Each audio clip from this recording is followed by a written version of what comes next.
교회 다니는 사람들은 착해야 된다, 온유해야 된다 이렇게 하면 모든 사람들에게 착해야 되는 것으로 그렇게 생각하지만 성경은 우리에게 그런 것을 요구하지는 않습니다. 비둘기처럼 순결하고 뱀처럼 지혜로라는 말은 어떤 사람들 앞에 가서는 비둘기처럼 순결하게 행동하고 어떤 사람들 앞에서는 뱀처럼 지혜롭게 행동하라는 그런 뜻이잖아요.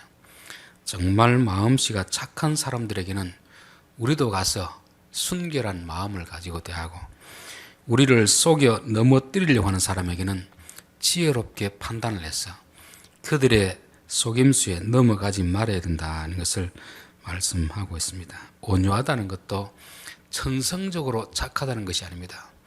모세는 온유함이 지면에서 모든 사람보다 뛰어났다 할 때 그것은 천성적인 성격이 아니고 어떤 대상에 대해서는 아주 순종적이고 어떤 대상에 대해서는 아주 반대하는 그런 입장입니다. 순종할 자에게는 순종하는 마음, 거절해야 될 자는 거절하는 이것이 훈련된 온유함입니다.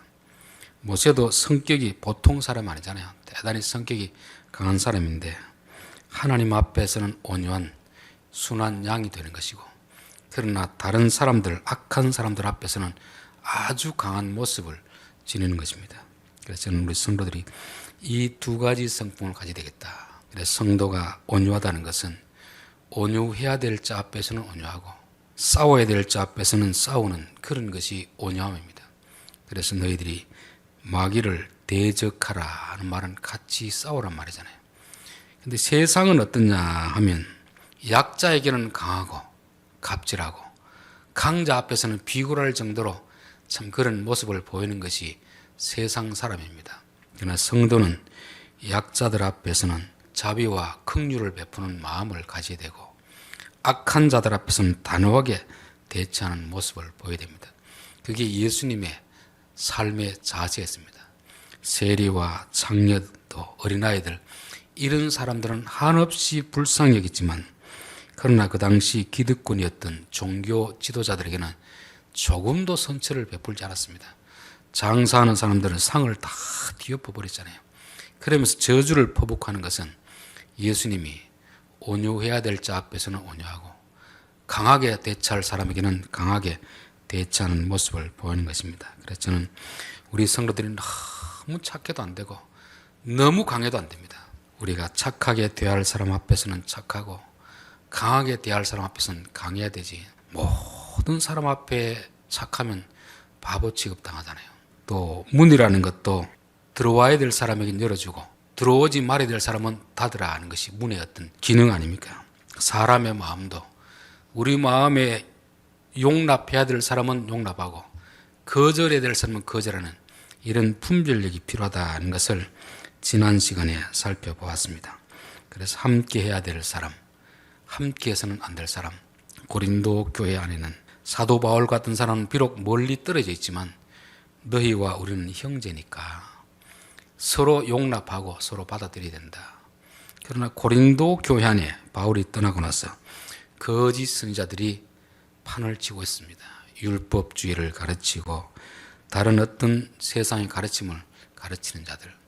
그들이 보기에는 좋은 것처럼 느껴졌지만 그들하고는 같이 해서는 안 된다. 아무리 가까이 있고 한 교회에 있고 한 집안에 있어도 그들과는 같이 해서는 안 된다는 것을 지난 시간에 말씀드렸습니다. 자, 오늘 그런즉 사랑하는 자들아 이 약속을 가진 우리는 하나님을 두려워하는 가운데서 거룩함을 온전히 이루어 육과 영의 온갖 더러운 것에서 자신을 깨끗이 하자. 그런즉 이 말은 이제 앞의 내용을 봐야 되잖아요. 앞에 16절 하나님의 성전과 우상이 어찌 일치가 되리요. 우리는 살아계신 하나님의 성전이라. 우리는 하나님의 성전이라. 구약 시대와 신약 시대가 다른 것이 이것입니다. 구약 시대는 눈에 보이는 성전이 있었습니다. 그래서 이들은 성전에 가기 위해서 예루살렘까지 가서 제사를 드리고 예배를 드렸습니다. 신약으로 넘어오면서부터 그 성전은 다 무너뜨렸습니다. 왜냐하면 구약의 성전은 모형이고 신약에는 실체가 오셨기 때문에 그렇습니다. 그 실체가 뭡니까? 예수님이 진정한 성전이 되시는 분이고 우리 교회 성도들은 그 예수님의 몸에 붙어있는 지체이기 때문에 우리가 성전이 되는 것입니다. 그래서 저는 성지를 한번 갔다 왔지만 가고 별로 그렇게 큰 감동은 없었습니다. 실망만 많은 거죠. 그곳 교회, 예루살렘에 있는 교회는 너무 덕지덕지 많이 붙은 것이 있어 좀 실망이 많이 되었습니다. 단지 성경이 기록된 그 시대의 지리와 그 배경을 알기 위해서는 몰라도 그곳에 성전이 있다 생각하고 가면 속는 것입니다. 더 이상 신약 시대는 그 예루살렘에 있는 그것이 성전이 아닙니다. 지금 성전은 어디 있습니까? 너희 가운데 있다. 너희 가운데. 우리 고린도전서 3장으로 가보겠습니다. 고린도전서 3장 16절 너희는 너희가 하나님의 성전인 것과 하나님의 성령이 너희 안에 계시는 것을 알지 못하느냐. 누구든지 하나님의 성전을 더럽히면 하나님이 그 사람을 멸하시리라. 하나님의 성전은 거룩하니 너희도 그러하니라. 신약 시대에 오면 더 이상 눈에 보이는 건물이 성전이 아닙니다. 우리는 이 예배당을 성전이라 하지 않습니다. 그냥 예배당이죠, 예배당. 그래서 요즘은 성전이라 하지 않고 그냥 교회라고 합니다, 교회. 지동교회라고 하는 것은 이 건물을 교회라고 하지 않고 지동교회에 모여서 예배드리는 성도들의 모임을 지동교회라고 하는 것이고 구약의 용어로 말하면 지동성전이다 그렇게 말하는 것입니다. 너희가 하나님의 성전이다. 성전은 일정한 공간이 아니고 하나님이 계시는 곳이 성전이거든요. 믿는 자들이 있는 곳이 하나님이 계시기 때문에 그곳이 성전이 되는 것입니다. 자, 앞으로 조금 더 가보겠습니다. 누가복음 17장입니다. 누가복음 17장 20절부터 보겠습니다. 바리새인들이 하나님의 나라가 어느 때에 임하리까 묻거늘 예수께서 대답하여 이르시되 하나님의 나라는 볼 수 있게 임하는 것이 아니요 또 여기 있다 저기 있다고도 못하리니 하나님의 나라는 너희 안에 있느니라. 이 너희 안에는 제대로 번역하면 너희들 가운데 있느니라. 너희들 가운데. 그 너희들 가운데 있는 분이 누굽니까? 예수님이 그곳에 있잖아요. 하나님 나라는 하나님이 계시는 곳인데 하나님의 아들이 그들 가운데 있는데도 이들은 하나님 나라가 언제 임하겠습니까? 그럴 때 하나님 나라는 여기 있다 저기 있다 하지 못하리니 바로 이 자리에 너희들이 있는 이 자리에 그분이 계신다. 그것을 말씀합니다. 그 위에 있는 내용은 뭐냐면은 10명의 문둥병자가 고침받는 내용이 나오고 있습니다. 근데 고침받고 9명은 어디로 갔는지 기록이 없고 1명만 돌아와서 예수님 앞에 감사를 합니다. 그러니까 예수님 뭐라고 합니까? 내 믿음이 너를 구원하였느니라. 감사가 주제라고 할 것 같으면 감사는 감사가 너를 구원하였느니라 할 텐데 내 믿음이 너를 구원하였다는 것입니다. 믿음은 하나님에 대한 지식이고 예수님에 대한 지식입니다. 다른 사람들은 선생님이요 선생으로 알고 가서 고침받고 갔습니다. 기분이 좋아서 뭐 가족이 갔는지 모르지만 이 한 사람은 가다가 고침받고 나서 야, 이 문둥병자를 고칠 수 있는 분은 구약 성경에는 메시아밖에 없다고 했는데 그렇다면 이분이 메시아가 아닌가. 그렇게 와서 예수님께 온 것입니다. 감사가 주제가 아니고 이 지휘함을 통해서 이분이 예수님이 메시아인 걸 알았습니다. 그래서 너 그 믿음이 너의 영혼을 구원하였다는 거잖아요. 문둥병자는 예수님이 메시아인 걸 아는데 정작 이 종교 지도자들은 예수님이 그들 가운데 있음에도 불구하고 그걸 모르는 것입니다. 오늘 우리들은 어떻겠습니까? 오늘 우리들도 그럴 수 있겠죠. 이 자리에 지금 성령님이 계시는데 믿음이 없으면 그걸 모르는 것입니다. 단지 사람들이 모여 있는 걸로 생각하는 거죠. 자, 다시 고린도전서 6장으로 한번 가보겠습니다. 고린도전서 6장 18절부터 보면 되겠네요. 음행을 피하라. 사람이 범하는 죄마다 몸 밖에 있거니와 음행하는 자는 자기 몸의 죄를 범하느니라. 너희 몸은 너희가 하나님께로부터 받은 바 너희 가운데 계신 성령의 전인 줄을 알지 못하느냐. 너희는 너희 자신의 것이 아니라 값으로 산 것이 되었으니 그런즉 너희 몸으로 하나님께 영광을 돌리라. 고린도전서 3장에서는 너희가 하나님의 성전이다. 교인들의 모임 자체가 하나님의 성전이다. 그렇게 말씀하고 있고, 고린도전서 6장에서는 너희 한 사람 한 사람이 하나님의 성전이다. 왜냐하면 너희 안에 성령님이 계시기 때문에 그렇다는 것입니다. 저는 신약 시대를 사는 우리들이 가장 먼저 깨달아야 될 것이, 내 안에 하나님이 계시는구나. 내 마음이 성전이구나. 또 교회 와서 예배 드릴 때 교인들이 모여있는 이곳이 성전이구나 하는 것을 항상 우리가 생각하면서 행동해야 되는 것입니다. 하박국서 2장 20절에 보면 오직 여호와는 그 성전에 계시니 온 땅은 그 앞에서 잠잠할지어다. 그 성전은 지금 저기 예루살렘 성전을 말하는 게 아닙니다. 신약 시대의 성전이 어디냐? 지금 우리가 예배드리는 이 현장이 성전입니다. 이곳이 성령님이 계시기 때문에 그렇죠. 또 우리가 예배를 마치고 집으로 가면 흩어져 있는 그 현장, 내 마음속이 하나님의 성전이라는 것입니다. 우리가 집에서도 어른이 계시는 것과 계시지 않는 것과 우리 행동이 같습니까? 다릅니까? 다르죠. 어른이 계시면 부부싸움 할 일이 있더라도 어른이 계시면 큰 소리는 못 칩니다. 그렇다면 우리 마음속에 하나님이 계시는데, 우리의 예배 현장 가운데 하나님이 계시는데, 그래서 저는 이제 노회라든지 이런 게 할 때 보면은 꼭 성찬식을 하고 합니다. 그럴 때 성찬식 하는 목사님 한결같이 하는 이야기 뭡니까? 성총회, 성노회라고 합니다.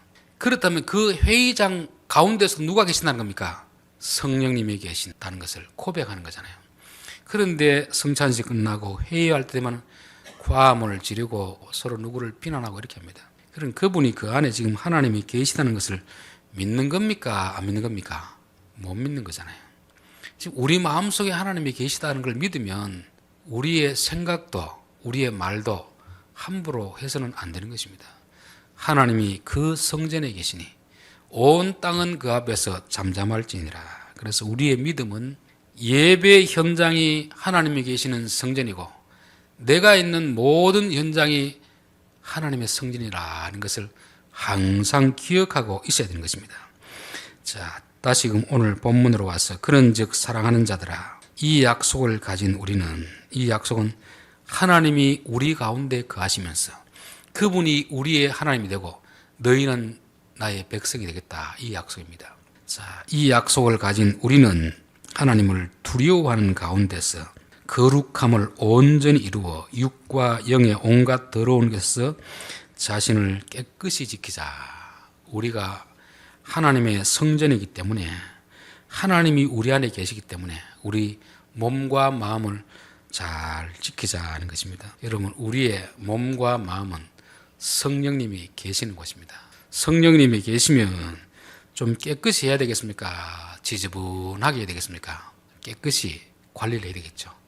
우리의 말도 좀 조심해서 하고, 생각도 좀 잘못된 생각이 들어오면 좀 떨쳐버리고, 우리의 사는 환경도 좀 깨끗이 해야 된다는 것을 말씀합니다. 그래서 우리 성도들은 항상 우리 마음속에 성령님이 계시니까, 그분은 거룩한 영인데 더러운 것이 들어오면 같이 있을 수가 없거든요. 우리 안에 거룩한 성령님이 계시면 우리가 그분에 맞도록 대우를 해드려야 됩니다. 말할 때도 좀 생각해서 말하고, 행동할 때도 좀 생각해서 행동하고, 영화를 볼 때에도 내 안에 계신 성령님이, 내가 눈으로 보면 그분도 보겠습니까? 안 보겠습니까? 그분도 본다고 생각하고, 그분이 볼 때 무슨 말을 할 건지 한번 생각해보고, 너무 성도로서 덕이 안 되는 그런 영화, 그런 드라마는 안 보는 게 좋습니다. 내 눈을 통해서 다 들어오는 거 아닙니까? 내가 눈을 통해서 더러운 걸 보면 더러운 생각이 들어오는 것이고, 좋은 것을 보면 좋은 생각이 들어오잖아요. 항상 우리 마음속에 내 안에 성령님이 계시는데, 내 안에 성령님이 계시는데, 이분이 내가 이 이야기를 자꾸 듣는 것을 좋아할까, 이런 영상을 보는 걸 좋아할까, 싫어할까 항상 생각하고 그분이 좋아하는 그런 것을 우리가 해야 됩니다. 우리가 여자들 보면 임신하면 음식 먹을 때 항상 누구를 생각해야 됩니까? 안에 있는 아이를 생각해서 음식을 먹어야 되잖아요. 커피를 좋아하더라도 아이를 생각해서 끊어야 되는 것이 그게 임신부의 마음인 것처럼 저는 우리 성도들이 예수를 믿는 순간 우리 안에 성령님이 계시기 때문에 항상 말하고 보고 듣고 또 가는 곳도 성도로서 갈 곳이 안 된다, 덕이 안 된다 싶으면 안 가도록 그렇게 하라는 것입니다. 두려워하는 가운데서 거룩함을 온전히 이루어 육과 영에 온갖 더러운 것에서 자신을 깨끗이 하자 그렇게 말씀하고 있습니다. 자, 2절 마음으로 우리를 영접하라. 마음으로 우리를 영접하라. 지금 이들은 고린도 교인들은 그 교회 안에 들어온 거짓 선지자들의 말을 듣고 바울을 배척하고 있는 거죠. 바울은 그들과는 하나 될 수 없으니까 그들과는 좀 멀리하고 우리와 가까이 하자. 우리와. 여러분 전투를 할 때 가장 중요한 건 뭡니까? 아군과 적군을 구별하는 거잖아요. 그렇죠? 아군과 적군을 구별하지 못하면 이게 전쟁이 되지 않습니다. 영적인 전쟁도 저는 마찬가지라 생각합니다. 우리에게 아군이 누구이고 적군이 누구인가를 분명히 해야지. 집에 이제 만약에 자고 있는데 아주 멋진 외모를 가진 사람이 들어왔습니다. 근데 그 사람이 강도라고 한다면 얼굴이 멋있다고 그 사람을 집에 들여야 되겠습니까? 쫓아내야 되겠습니까? 쫓아내야 되죠. 그 사람은 아무리 얼굴이 멋있고 몸매가 좋아도 우리 집의 것을 훔쳐가려고 온 사람이기 때문에 우리의 목숨을 노리는 사람이기 때문에 받아들여서 안 됩니다. 그럼 내쫓아야 됩니다. 저는 이단들이 보통 이제 교인들 집에 들어오고 이러면 보통 이제 시골에 있는 할머니들은 마음씨가 착하기 때문에 아이고 더운데 수고하는데 와서 음료수라도 한 잔 마십시오 하는데 물론 그렇게 인간적으로 대접하는 건 좋은데 그들은 지금 그들의 영혼을 빼앗기 위해서 도둑질하게 온 사람 아닙니까? 적어도 목회자라든지 장로님 정도 되어서 그들과 이야기를 해서 그들의 거짓된 것을 드러낼 수 있는 정도면 그렇게 해서 되는데 그렇지 않으면 그냥 내쫓아야 됩니다. 왜냐하면 이들이 우리의 영혼을 도둑질하는 자들이기 때문에 그들은 맞이해서는 안 된다는 것을 말씀합니다. 그리고 또 바울 같은 사람은 너희들이 우리를 마음으로 영접하라 그렇게 말씀합니다. 자, 우리는 아무에게도 불의를 행하지 않고 아무에게도 해롭게 하지 않고 아무에게도 속여 빼앗은 일이 없노라. 내가 이 말을 하는 것은 너희를 정죄하려고 하는 것이 아니라. 자, 이 사도 바울이 3절을 말하는 것은 고린도 교회 중에서 거짓 선지자들은 뭘 했다는 말입니까? 성도들을 속여 빼앗는 일을 했던 거죠. 성도들을 이용하고 그렇게 했던 것입니다. 그러나 이 사도 바울이 이렇게 말하는 것은 그들을 정죄하려는 것이 아니다. 그들을 정죄하려는 것이 아니고 내가 이전에 말하였거니와 너희와 우리 마음에 있어 함께 죽고 함께 살고자 함이라. 저는 우리가 어떤 사람을 볼 때 저 사람의 잘못은 꼭 이야기해줘야 되는데 그런 생각이 들 때가 많이 있습니다. 그때 한 번쯤 생각해 봐야 되는 것이 내가 저 사람의 잘못을 들추어내서 정죄하려고 하는가 아니면 정말 사랑하는 마음으로 저 잘못을 고쳐서 살리려고 하는가를 한 번쯤 생각해야 됩니다. 세상 사람들은 남의 잘못을 보면 그 하나의 어떤 건수를 잡아가지고 그 사람을 완전히 매장시키려고 그렇게 합니다. 교회 안에서는 누구나 잘못할 수 있지만 그 잘못한 사람들을 지적해 줄 때 반드시 생각해야 될 것이 내가 저 사람을 죽이려고 이 말을 할까 사랑해서 살리려고 할까 그것을 살펴봐야 됩니다. 제가 서기를 하면서 노예 안에 그런 일이 있어서 이 고소하고 고발하고 이런 일이 있을 때 저는 그전에는 관심이 없었는데 교회 이제 법을 쭉 이렇게 읽어보니까 교회 법하고 세상 법은 근본적으로 다르구나. 세상 법은 잘못한 사람이 있으면 그 사람을 처벌하는 것이 목적이지만 교회 법은 처벌하는 것이 목적이 아니고 어떻게 해서든지 잘못을 뉘우치고 회개해서 돌이키게 하는 것이 목적입니다. 그래서 권징의 목적은 처벌하는 게 목적이 아닙니다. 그 사람이 잘못을 뉘우치고 인정하고 돌아서게 하는 것이 이게 교회 안에서 잘못을 지적하는 목적이 되어야 됩니다. 그래서 우리는 항상 다른 사람의 잘못된 것을 볼 때 내가 정죄하기 위해서 하고 있는가, 미워서 저 사람 죽이려고 하는가, 아니면 저 사람을 정말 사랑하는 마음으로 저것만 고치면 될 텐데 그런 안타까운 마음을 하는가 항상 생각해야 되는 것이고, 혹시라도 내가 미운 마음으로 말하려고 하면 안 하는 게 좋습니다. 왜냐하면 미운 마음으로 하면 상대방은 알겠습니까 모르겠습니까? 상대방은 내가 잘못을 지적할 때 저 사람이 나를 정말 사랑해서 하는가, 아니면 내가 미워서 나를 죽이려고 하는가 정확히 압니다. 이게 사람이 참 영적인 존재라서 그런지 말을 해도 다 알게 되는 것입니다. 그래서 저는 어떤 사람의 잘못을 고쳐주려고 할 때 기도를 참 많이 합니다. 하나님, 이 말을 해주는 것이 나는 옳다고 생각하는데 하나님 해야 될까요? 말해야 될까요? 어떨 때는 내가 막 하려고 할 때 하나님이 강제적으로 막는 그런 경우가 됐습니다.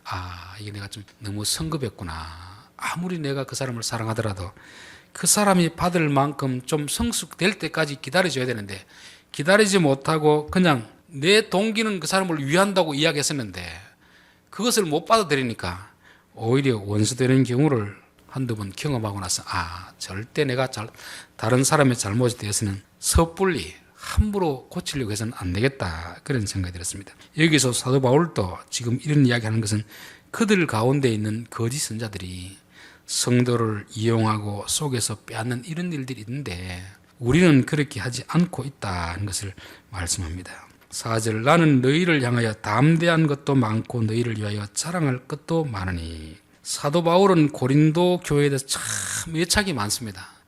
본인이 가서 개척하고 1년 반을 목회하고 떠나 있다가 또 이렇게 서로 연락을 주고받는데, 교인들 가운데서는 정말 사도 바울을 아끼고 사랑하는 사람도 있지만 일부 사람들은 잘못된 거짓 선자에 속아가지고 바울의 마음을 참 아프게 하는 것입니다. 그럼에도 불구하고 바울은 나는 너희들을 향하여 담대한 것도 많고 너희를 위하여 자랑할 것도 많다, 그렇게 되어 있습니다. 현대 성경은 나는 여러분을 신뢰할 뿐 아니라 큰 자랑으로 여기고 있습니다. 교회는 큰 가정이잖아요, 그죠? 저는 가정을 생각하면 꼭 그 교회가 이해가 됩니다. 여러분, 가족들은 어떻습니까? 제일 많이 상처를 주는 것도 가족이고 제일 큰 힘이 되는 것도 가족이고 그랬습니다. 하나님이 우리를 테스트하는데 미워할 수 없는 원수, 헤어질 수 없는 원수, 그들을 통해서 우리를 하여금 원수를 사랑하는 사람으로 만들어가는 것입니다. 만약에 가족이 아니라고 한다면 벌써 헤어지겠죠, 그렇죠? 벌써 자식을 내쫓았을 거 아닙니까? 자식이 아무리 속을 썩이도 부모이기 때문에 참는 것입니다. 부부가 서로 아무리 상처를 줘도 하나님이 맺어줬기 때문에, 하나님이 헤어지게 할 때까지는 헤어지지 말라고 했기 때문에 그렇게 버티는 거 아닙니까? 그래서 가족은 미운정, 고운정 다 드는 사람이 바로 가족입니다. 잠언 27장 한번 보겠습니다. 17절을 보겠습니다. 철이 철을 날카롭게 하는 것 같이 사람이 그의 친구의 얼굴을 빛나게 하느니라. 사람의 성격을 고치는 것은 누가 고치겠습니까? 사람이 고칩니다. 사람이.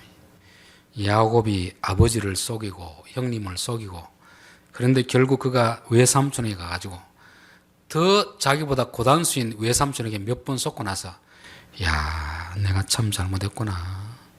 나는 그때 내가 잘한다고 생각했는데 외삼촌에게 속고 나니까 그때 내게 속았던 아버지의 심정이 이해가 되고 형님의 심정이 이해가 되는 것입니다.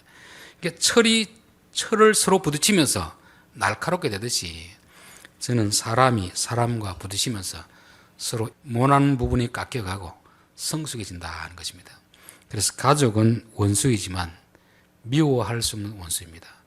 나로 하여금 성숙하게 만드는 대상이 가족이고, 또 나로 하여금 원수를 사랑할 수 있게 해주는 것이 가족입니다. 그래서 가족이 없으면 그런 것은 경험할 수 없습니다. 결혼을 하고 자녀를 낳아봐야 진짜 부모 마음이 어떤가 알지, 자녀를 낳지 않아 보면은 부모 마음을 모릅니다. 정말 부모 속을 막 다 썩인데도 그래도 참아야 되는 것이 부모 마음 아닙니까? 그런데 또 그 자식은 어떻습니까? 속은 썩이지만 또 자식 때문에 받는 위로도 큽니다. 위로. 보통 사춘기 때 되면 막 자녀들이 엄청 속을 썩이잖아요. 그런데 어릴 때는 정말 그 아이가 꼼지락거리는 거 봐도 막 웃음이 나고 하잖아요. 그래서 사춘기 아들을 둔 사람들은 그때 모습을 보지 말고 옛날 어릴 때 재롱 떨었던 거 그거 좀 영상 찍어놓고 보면서 얘가 얘구나, 얘가 얘구나. 지금은 내게 비록 속을 썩이고 아픔을 주지만 그래도 그때는 내게 참 기쁨을 주는 자식이었는데, 그래서 지금 속 썩이는 그 자식을 보지 말고 그때 정말 내게 기쁨을 주고 삶의 보람을 주었던 그런 사람들, 그때의 모습을 기억하라는 것입니다. 저는 가족이 바로 그런 관계이고 교인의 관계가 바로 그런 것입니다. 교인들을 통해서 위로만 받으면 얼마나 좋겠습니까? 상처를 받는 것도 교인 때문에 상처받고 교인 때문에 실족하고 아이고 저 사람 때문에 내가 이제 더 이상 이 교회 못 다니겠다 싶은 그럴 때도 많이 있습니다. 그래도 어떻게 해야 됩니까? 붙어 있어야 되는 거죠. 그 교인 보기 싫다고 다른 교회 가면 그보다 더 독한 교인 하나님 옆에 붙여주십니다. 왜냐하면 우리 안에 있는 모난 부분을 다 깎아내야 되기 때문에 그렇잖아요. 여러분 혹시라도 가족이 여러분의 마음에 실망을 주고 상처를 준다면 하나님 내가 짊어져야 될 십자가입니다. 저 십자가를 통해서 내 인격이 성숙하게 하옵소서. 그 사람이 없으면 내 인격은 그대로 모난 상태로 있어야 되는데 내 모난 상태를 고치기 위해서 하나님이 어쩌면 그 사람의 성격을 좀 모질게 하는 수도 있기 때문에 오히려 감사해야 됩니다. 감사. 그래서 가족도 마찬가지고 교인도 마찬가지고 상처도 많이 주지만 하나님이 또 위로할 때는 결국은 가족을 통해서 위로해 주는 거잖아요. 5절에 보면 우리가 마게도냐에 이르렀을 때에도 우리 육체가 편하지 못하였고 사방으로 환난을 당하여 밖으로는 다투며 안으로는 두려움이었노라. 그렇지만 낙심된 자들을 위로하시는 하나님이 디도가 옴으로 우리를 위로하였으니 디도가 와서 고린도 교인들 그렇게 속썩이더만 바울 선생님이 보낸 편지를 보고 회개했습니다. 그 이야기를 들으니까 또 얼마나 마음의 위로가 되는지 모릅니다. 그러니 바울은 고린도 교인들 때문에 속도 썩어 문드러지고 또 고린도 교인들 때문에 위로도 받고 그런 것입니다. 이게 가족 관계이고 교인의 관계입니다. 그래서 혹시 가족들 때문에 상처가 많으신 분들은 이 가족은 내게 단지 상처만 주는 존재가 아니고 가장 힘들 때 위로를 주는 대상도 가족입니다. 교인들도 마찬가지입니다. 우리에게 힘들게 하고 상처 주는 교인들도 있지만 또 힘들 때는 하나님이 그런 사람들을 통해서 위로를 주신다는 것을 말씀하고 있습니다. 결론입니다. 우리 예수 믿는 사람들은 이 모임 안에 성령님이 계시기 때문에 모임이 성전이 되는 것이고 우리 성도 한 사람 한 사람 마음속에 성령님이 계시기 때문에 성전이 되는 것입니다. 그래서 저는 항상 이 성전을 깨끗이 관리해야 됩니다. 관리. 우리 마음속에 악한 생각이 들어오지 못하도록 악한 말이 귀에 들릴 때 귀를 닫아버리도록 그렇게 해야 되고 보는 것도 말하는 것도 행동하는 것도 우리 안에 성령님이 있다는 생각을 하고 그렇게 깨끗하게 몸과 마음을 지켜야 될 줄 믿습니다. 사도 바울이 고린도 교회를 위해서 책망하는 것은 그들을 미워서가 아닙니다. 사랑하기 때문에 또 그들과 바울은 한 몸 공동체이기 때문에 함께 죽고 함께 사는 공동체이기 때문에 책망하는 것입니다. 우리가 남의 자식 잘못할 때 우리가 책망할 필요는 없잖아요. 남의 자식 같으면 우리 자식이 잘못하면 책망하는 것입니다. 그래서 하나님도 히브리서를 통해서 사랑하는 아들을 책망하지 아들이 아는 사람들은 책망하지 않는다는 것입니다. 그래서 책망을 받을 때도 저 사람이 나를 사랑하기 때문에 하는구나 그런 마음을 가져야 될 줄 믿습니다. 가족도 그렇고 교인도 서로에게 가장 많은 상처를 주는 대상이 가족이고 교인들이지만 그러나 하나님은 또 그들을 통해서 힘들 때 위로를 주는 분도 가족이고 교인이다는 것입니다. 그래서 그들이 우리를 힘들게 할 때 미워하지 말고 내 안에 모난 부분이 깎이지 않았으니까 저 사람을 통해서 깎아내시는구나 그렇게 감사하면 될 줄 믿습니다. 기도하겠습니다.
찬송가 54장입니다.